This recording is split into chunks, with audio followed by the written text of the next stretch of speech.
Sujet à beaucoup de discussions sur sa réglementation, la cigarette électronique est de plus en plus adoptée par les fumeurs pour arrêter leur consommation de tabac. Alors bonne ou mauvaise solution, aucune étude réalisée n'a permis de répondre à cette question.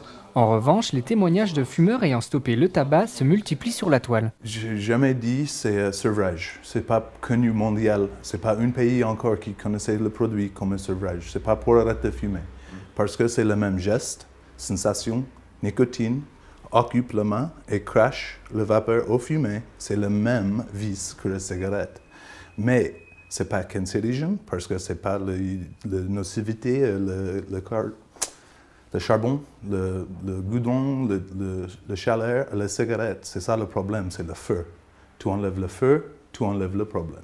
Nous ignorons à l'heure actuelle les effets à long terme du vapotage. Toutefois, 60 millions de consommateurs a pointé du doigt certaines substances potentiellement cancérigènes. Mais les effets du tabac étant très impactants, le passage à la cigarette électronique se fait rapidement ressentir. Ok, les premières 3 semaines, c'est le plus difficile. Après ça, tu changes l'habitude. Après, tu changes l'habitude, tu vois le senti change. Et après un moment, à peu près 3 mois, le poumon ouvrir, tu sentis beaucoup mieux l'énergie, les odeurs, le goût. Tout se passe mieux après. D'accord. Oui, un change pour le senti à fond. Aujourd'hui, les magasins commercialisant la cigarette électronique fleurissent un peu partout et se partagent un marché estimé entre 100 et 200 millions d'euros en France. Attrayante financièrement, elle entraîne également la chute de la consommation globale du tabac. Vraiment, c'est à peu près au moins 7 fois moins cher que la vraie cigarette à la fin. Okay? Le fumeur qui fume un paquet par jour, jamais calcule 7 € par jour. Mais fais le calcul, 7 € par jour par 30, c'est énorme. Well, ici, ça arrive à peu près 7 € par semaine. C'est plutôt, après le premier investissement, des choses comme ça, c'est une économie énorme. Tu vois, c'est comme un téléphone à peu près. Tu veux les téléphones bas et tu veux les téléphones haut de gamme. Well, ici, c'est la même chose. Tu veux les jetables.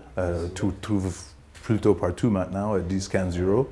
Et juste de 200-300 € les haut de gamme. Mais en gros, la meilleure vente, c'est 50 à 75 €.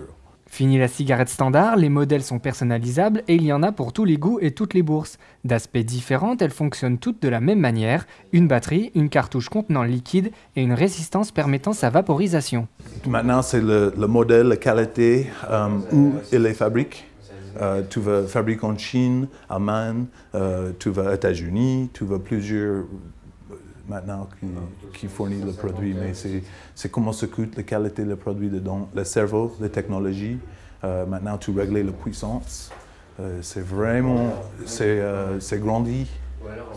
Maintenant, à la base, la cigarette électronique, c'est moyen succès. Moi, maintenant, 9 sur 10 qui vraiment ici pose la vraie cigarette. Une réaction? Un témoignage? Commentez ce reportage sur dijonsanté.fr.